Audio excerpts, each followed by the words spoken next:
con el analista de la Fundación Conflict Response, Kyle Johnson, hablando justamente de este contexto y lo que está pasando en departamentos como Guaviare, como Meta, Putumayo, Caquetá, todo este tema de lo que ha venido pasando en los últimos meses con el Estado Mayor Central de las FARC y el gobierno nacional, la posibilidad de comenzar unos diálogos que todavía no están firmes, y ahora con estas últimas decisiones del gobierno nacional de levantar este cese al fuego, pues esto por supuesto preocupa a las comunidades por lo que pueda justamente desprenderse de allí. Saludamos entonces hasta ahora al analista de la Fundación CORE, Kyle Johnson. Kyle, muy buenos días y bienvenido a Marandúa. Muy buenos días, Laura. Muchas gracias por la invitación y muy buenos días a todos los oyentes ahí en Guaviare y Caquetá y Meta. Kyle, pues hablemos desde ustedes el punto de vista que tienen frente a lo que ha venido pasando con el Estado Mayor Central de las FARC, unas disidencias que se han ido, digamos, consolidando, que han venido pues realizando diferentes controles en el territorio y que hoy pues se enfrentan nuevamente a la fuerza pública después de que se levanta este cese al fuego. ¿Ustedes cómo ven la situación actual en departamentos como el nuestro?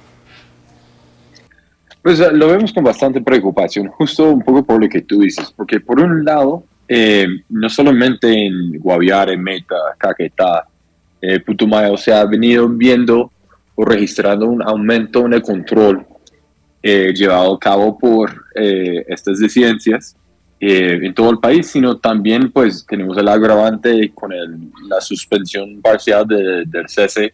El riesgo de operaciones militares en esos departamentos aumenta.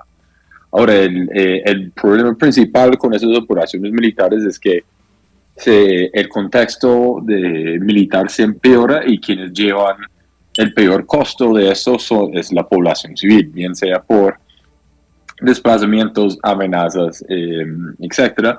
Entonces, ese riesgo se ha aumentado bastante.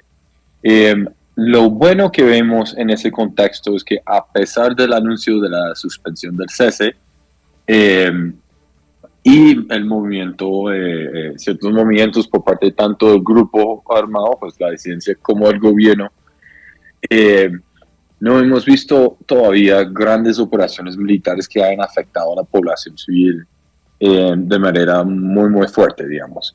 Es un poco como una tensa calma, muy fuerte, pero todavía no hemos visto como desplazamientos y otras afectaciones humanitarias hasta el momento, lo cual, digamos, dado el contexto pues realmente podría ser mucho peor.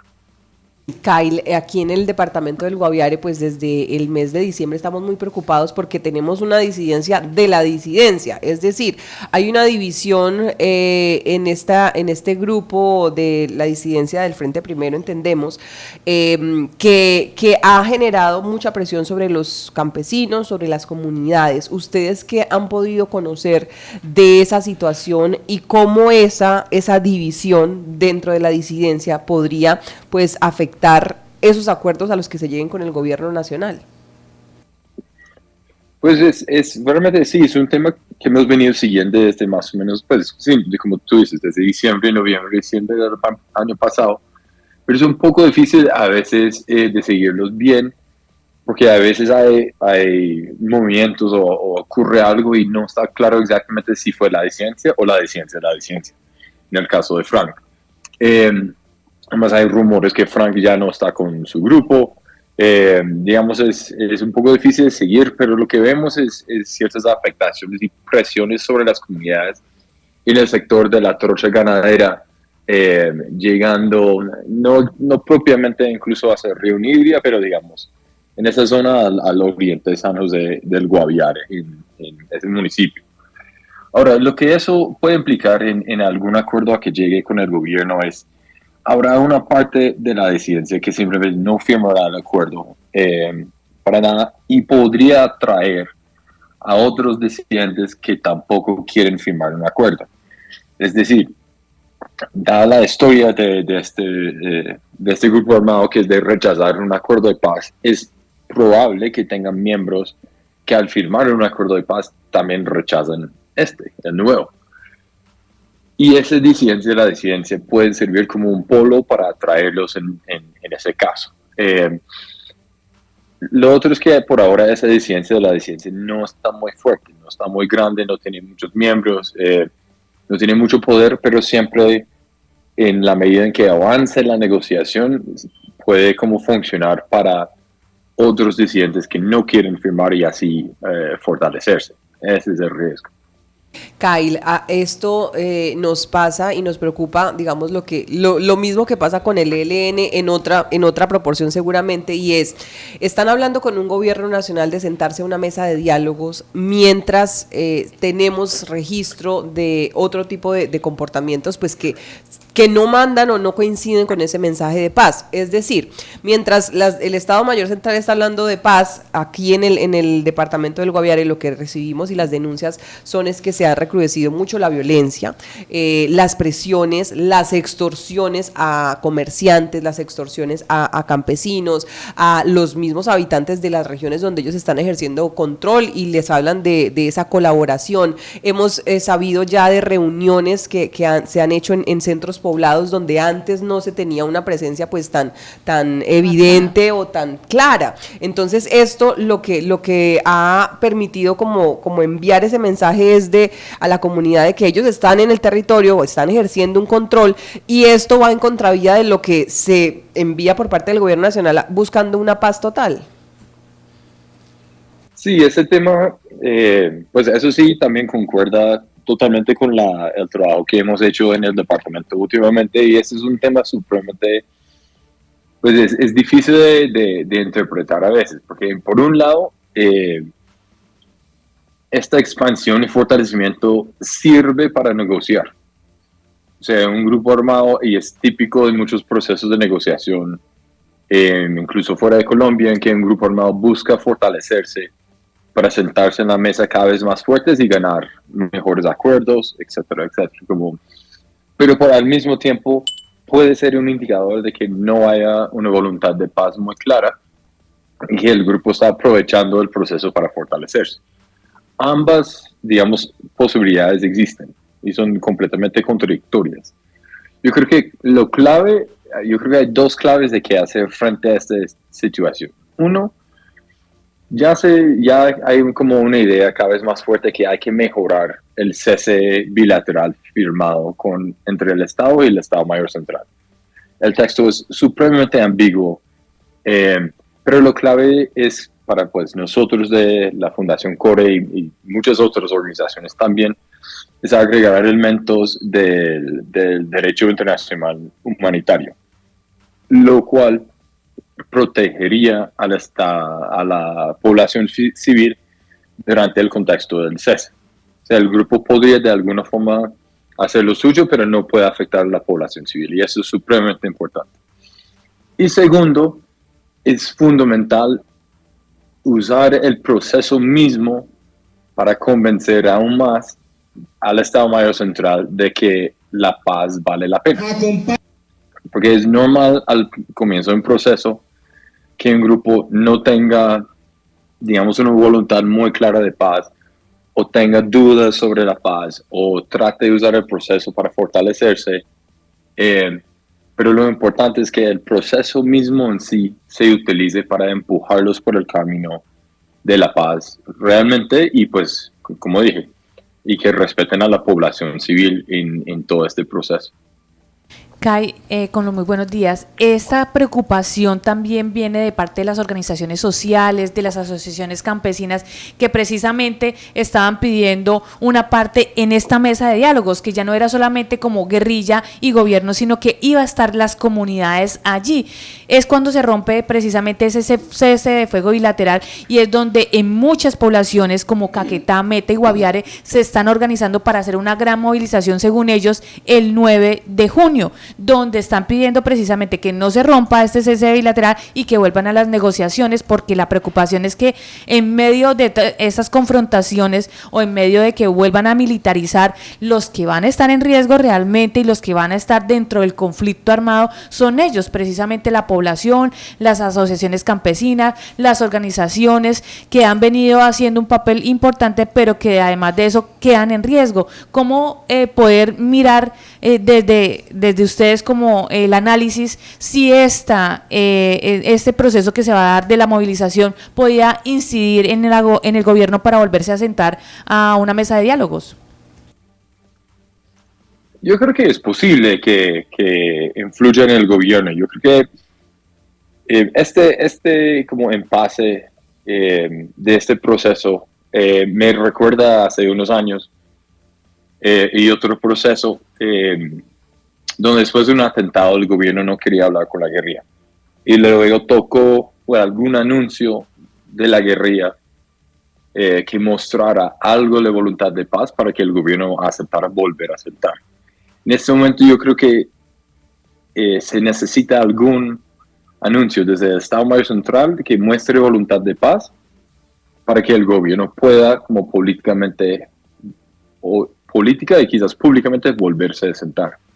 Si eso no se da, lo cual hasta ahora no se ha dado, una movilización campesina de las personas afectadas por esos conflictos armados, este conflicto armado en el suroriente del país, las personas afectadas por la suspensión del cese y las personas que quieren participar, digamos, en el proceso, puede generar ese momentum político, puede generar esa señal positiva en la cual el gobierno puede basarse para reiniciar el proceso. Ahora, reiniciar el proceso no va a ser algo tan sencillo y probablemente no tan público. Sin embargo, se necesita algo que pueda como un poco empujar a las partes hacia un lenguaje y algunos pasos más constructivos en este proceso. Y realmente la movilización campesina es una posibilidad de empujar a las dos partes, no solamente al gobierno, sino a las dos partes otra vez a la mesa. Pero puede ser, digamos, necesaria, o sea, puede ser una parte de varias cosas que tendrían que pasar a tiempo. Dependerá de qué tanta gente se moviliza, del mensaje, digamos, eso sin duda tiene ese poder, pero queda por verse si realmente el gobierno y el presidente en particular está dispuesto a escuchar a esa movilización. Sí, Kyle, aquí hay un tema también muy importante y es lo que pasó en el departamento de Putumayo. Este asesinato que se da de los menores indígenas entre el departamento de Amazonas y el departamento de Caquetá, entiendo que fue en un espacio de límites de unos menores que supuestamente habían sido primero reclutados, que luego se escapan y terminan siendo pues asesinados con arma de fuego por haber justamente pues evadido ese reclutamiento forzado. Este hecho se atribuye al Frente Carolina Ramírez. Ustedes, ¿cómo justamente, no sé, evalúan, analizan esta situación con esos menores indígenas? ¿Por qué se da justamente ese hecho? ¿Es normal dentro de lo que ustedes han venido analizando y lo que vienen registrando de estos grupos armados ilegales, este tipo digamos, de comportamientos que sigan reclutando menores y que los asesinen? Pues primero, o sea, rechazamos el hecho enfáticamente. Eso es inaceptable en cualquier guerra, realmente. Desafortunadamente, hay dos cosas ahí que sí hemos registrado. Uno es el reclutamiento de menores, unos de menores a los 15 años, otros menores a los 18. Y en este contexto de paz total, no solamente el Estado Mayor Central, sino casi todos los grupos armados han venido reclutando cada vez más en todo el país. Es una cosa que está pasando un poco bajo el radar en este momento, en parte porque es muy difícil de registrar de tal forma que uno pueda afirmar que efectivamente hay un aumento de reclutamiento, pero en el mundo humanitario y de investigación hay un consenso entre todos que es así. Y dos, hemos registrado, sí, personas que se vuelan del Estado Mayor Central en distintas partes del país, son amenazadas, buscan, cuando se vuelan los buscan capturar y los llevan a consejo de guerra, y otros simplemente intentan asesinarlos. Varias de esas personas sí se vuelan exitosamente, pero una vez salen del grupo no quiere decir que ya su situación de seguridad esté perfecta. Muchas veces llegan a zonas donde a veces hay personas del Estado Mayor Central y tienen amenazas encima o se sienten muy, muy inseguras. Pero la respuesta en muchos casos que hemos registrado es sí, el intentar capturar para hacer el consejo de guerra, que ustedes saben muy bien puede terminar en la muerte, o simplemente intentan matar a esas personas en el camino de haberse volado. Entonces, desafortunadamente, sí esto no es el único caso. El riesgo de volarse del grupo puede llevarse a la muerte, especialmente si se vuelan con armas o si vuelan con información o si, digamos, el grupo los percibe con un riesgo especial. Pero no sé si se puede afirmar que la política del grupo es matar a las personas que se escapan del grupo, pero sin duda en muchos casos que hemos registrado los han amenazado, los han intentado matar o les han hecho consejo de guerra. En el comunicado que emitieron las disidencias, Kyle, hablaban después de que se daba el anuncio del presidente Gustavo Petro de que van a suspender el cese al fuego, hablaban de que el gobierno había sido poco serio, de que le había faltado seriedad en esa preparación de los diálogos o en esa negociación con el Estado Mayor Central. Y yo sí quisiera, pues, si ustedes desde la Fundación, ¿cómo evalúan la posición del gobierno nacional? Porque lo que escuchamos justamente de otros expertos y de otras voces es que el gobierno ha sido muy laxo, ha sido muy flexible con estos grupos, no solamente el Estado Mayor Central, sino con estos grupos, hablando del Clan del Golfo, del ELN y de todo lo que ha pasado a nivel país.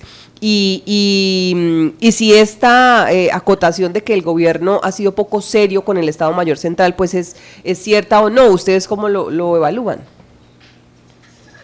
No, yo creo que el argumento que el gobierno ha sido poco serio es un poco extremo por parte del Estado Mayor Central. O sea, yo sí creo que yo creo que el gobierno hasta ahora ha tenido mucha improvisación en su estrategia frente a la paz total. No tenemos una estrategia escrita en general, o sea, no está claro cuál es el norte de todo esto y cómo las distintas mesas se interactúan para caminar hacia ese norte.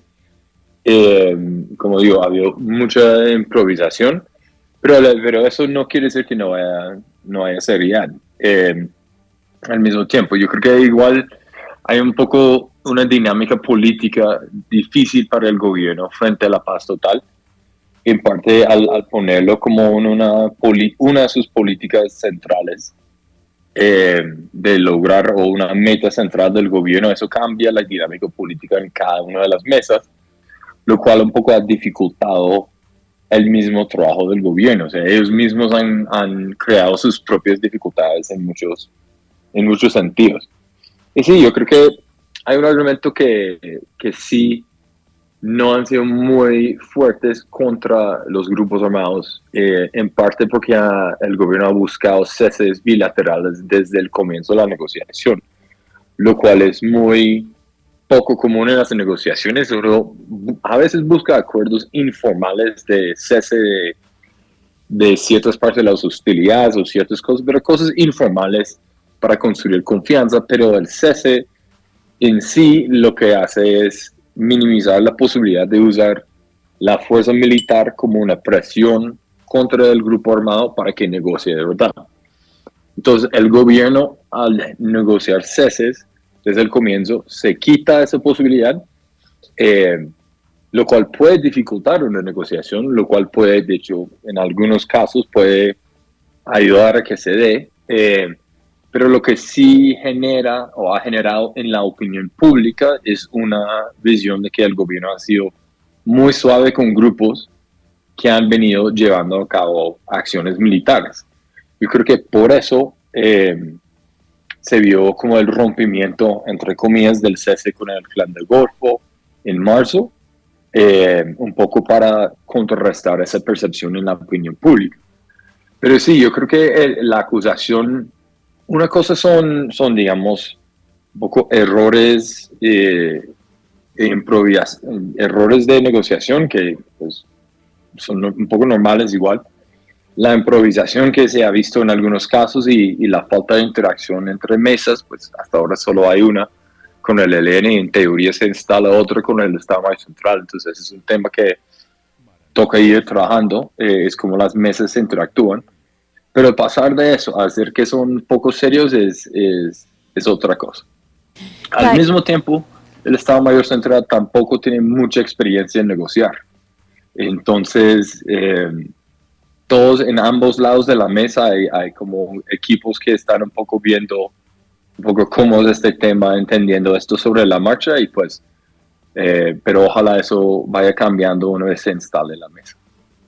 Kai, en este caso, cuando hablaban de esa mesa de negociación, que en algún momento se decía en las comunidades que iba a ser de pronto afuera, en Bogotá, en otras instancias, hablaba precisamente cuando se estuvo en el Yari, que fuera precisamente fuera de Colombia también. ¿Cuál es la posibilidad, cuál es la mejor posibilidad que se le ve? Que sea allá con las comunidades, de pronto en San Vicente del Caguán, que siempre han estado, o en parte del Meta, Guaviare, o en Bogotá, o en otro país. ¿Cuál sería el escenario mejor para esta negociación? Pues primero, independientemente de la calidad del escenario, no va a ser en otro país. Así de sencillo. La disidencia quería que se instalara, lo clave ahí, en Noruega, y había una posibilidad de que pues no ocurriera en Noruega, pero en otro lugar, pero yo creo que la mesa en sí no va a ser en otro país. Y dudo también que sea en Bogotá. En este momento la percepción de la opinión pública de que es muy fuerte en contra de la disidencia. Entonces, que la mesa esté en Bogotá va a ser políticamente muy costoso para el gobierno y quizás para la disidencia también, pero más que todo para el gobierno. Y tres, entonces eso nos deja con el escenario de que la mesa esté en un lugar como San Vicente o alguna parte de Caquetá, Guaviare, pero es posible que sea ahí. Es posible que, o sea, la disidencia ha planteado que sea una mesa que se mueve, digamos, dentro de distintas zonas del país, que no solamente esté en un solo lugar. Toca ver si eso termina siendo el caso. Pero sin duda yo creo que esa mesa va a estar más, como decirlo, como más conectada, más cerca de las comunidades que no. Eso es perdón, eso es beneficioso para la mesa, eso es bien en el tema de la opinión pública, que igual la opinión pública va a decir que es un pequeño caguán. No, sea donde sea la mesa, ese argumento va a existir y simplemente tanto el gobierno como el Estado Mayor Central tendrán que trabajar juntos en una narrativa que permita contrarrestar esa idea de una pequeña, digamos, un pequeño caguán. Pero yo creo que lo más probable es que la mesa esté cerca a las comunidades y eso quizás es la mejor opción políticamente, metodológicamente y en general para tratar de garantizar el éxito de la mesa y que las comunidades puedan seguir haciendo sus reclamos a ambas partes, tanto Estado como Estado Mayor Central, por la paz, como las comunidades han hecho muy claro últimamente que ellas sí quieren la paz en esta ocasión. Kyle, de los procesos de negociación que se han llevado en Colombia, el pasado con las FARC y en la actualidad en las negociaciones que se vienen haciendo en La Habana con el ELN y las comunicaciones como se han manejado, que de pronto han llevado a ser como tan abiertos pronunciamientos que se han hecho por fuera de la mesa, pues han generado ciertos inconvenientes. ¿Qué no debería pasar con esta negociación con estas FARC? Es muy buena pregunta. Yo creo que primero yo creo que voy a mandar un poco más quizás porque lo que sí debería pasar, empezando por las comunicaciones. Yo creo que es fundamental que las partes empiecen a trabajar en comunicaciones conjuntas lo más pronto posible, que sea como constructivos, porque por ahora lo que hemos visto es comunicaciones aparte, algunos pronunciamientos del gobierno, algunos pronunciamientos del Estado Mayor Central, pero sí necesitan trabajar más cercana. Yo sé que en este momento, pues desde entrada las comunidades han exigido participar en la mesa y eso ha sido una exigencia no solamente en Guaviare, Caquetá, Meta, Guayabero, eso ha sido una exigencia en todo el país de comunidades que tienen distintos tipos de relacionamiento con el Estado Mayor Central y con el Estado y con el gobierno, etc. Pero quieren participar en la mesa. De alguna forma tienen que estar ahí, la expectativa es demasiado alta. ¿Cómo se hace y cómo hacerlo para que sea efectiva? ¿Cómo hace para que sea participación de calidad? Que las comunidades no terminen perdiendo por participar en este proceso. Eso es claro. Yo creo que, y más en la pregunta que no debería pasar es, si va a haber participación en las comunidades, no pueden salir perdiendo. O sea, este ejercicio de participación que se acuerde no puede terminar afectando a las comunidades de tal parte que su poder al participar termina cedido a la mesa como tal. Las comunidades, eso tiene que ser un proceso que empodere a las comunidades si deciden participar en el proceso. Al mismo tiempo es muy difícil, pero yo creo que si terminan mejorando el cese, que yo creo que es súper importante y creo que las partes reconocen que hay, tanto el gobierno como el Estado Mayor Central reconocen que ese cese se puede mejorar.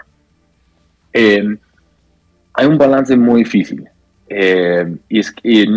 nunca se puede hacer perfectamente, pero se necesita que lo que pase en términos de la efectividad de un cese, es decir, que tanto se cumple o no, tiene que haber cierta barrera para que no afecte la negociación en sí. Yo creo que esto es súper importante porque no es posible garantizar una participación de las comunidades, una participación de ellas que sea de calidad si sigue habiendo confrontaciones armadas, sigue habiendo distintos tipos de violencia. O sea, hay que garantizar las condiciones de seguridad para que se dé la participación. Entonces el cese tienen que pensarlo en términos de participación y en términos de mover el proceso para adelante, lo cual le da mucho poder, pero si termina habiendo violaciones del cese, no todo el proceso puede caer por eso. Es un balance muy, muy difícil. Entonces, creo que lo que no puede pasar es que no haya un cese mejorado, que no contenga el respeto pleno al DIH y al mismo tiempo se dé la participación. Eso simplemente, o sea, en términos metodológicos y políticamente no puede pasar. Pues todo, sí. Pues todo eso suena, digamos, a lo que podría pasar, pero todavía estamos en esa ruptura entre el gobierno nacional y las disidencias de las FARC, y nos devolvíamos un poquito a lo que decían ustedes en el comunicado o en el análisis que compartieron esta semana, Kyle, a propósito de eso, y es lo que sugieren para cada una de las partes para poder volver al menos a tener el cese al fuego y poder tener esa nueva expectativa de poder sentarse a negociar una salida a este conflicto. Y es ustedes recomendaban, no sé si me lo puedas compartir, puntualmente al Frente Carolina Ramírez y también al gobierno y al Estado Mayor Central. ¿Qué les dicen ustedes para que pueda hacer eso que estábamos hablando ahorita una realidad?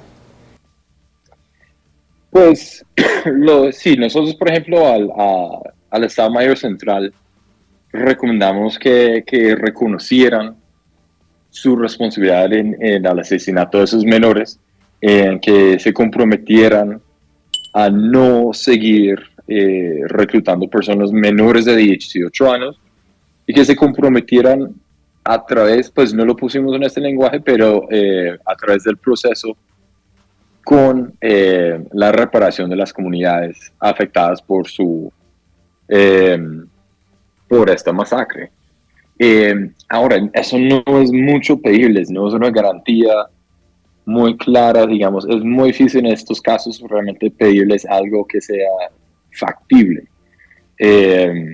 Porque eso es una de las cosas de lo que sugerimos en general siempre es que sean recomendaciones de ideas factibles, que no sean unos sueños que nunca se van a cumplir, sino que realmente sean posibles de lograr para implementarse. Vimos que el Estado Mayor Central pues reconoció que esto fue un error, que realmente con los grupos guerrilleros eso es lo mejor que uno puede esperar. No hay mucha esperanza más allá de eso en términos de su reconocimiento de hechos. Y que dijeron que se comprometen con reparar las comunidades, pero no dicen cómo ni nada así. Pero digamos es ciertas señales que cambien un poco la perspectiva y el lenguaje tan agresivo que venían usando, aunque pues poco después sacaron ellos otro comunicado que es un poco más agresivo contra candidatos políticos. Pero básicamente eran las demás recomendaciones a los dos, como el Estado Mayor Central, bajar su lenguaje y tono crítico entre ellos, como hablamos antes que el Estado Mayor Central dijo que el gobierno era un poco serio, el gobierno criticaba, pues más que todo el presidente criticaba al Estado Mayor Central por distintas acciones que se llevaba a cabo el grupo, pero realmente se necesitaba como parar ese lenguaje y rescatar un poco las cosas positivas del proceso para volver a hablar.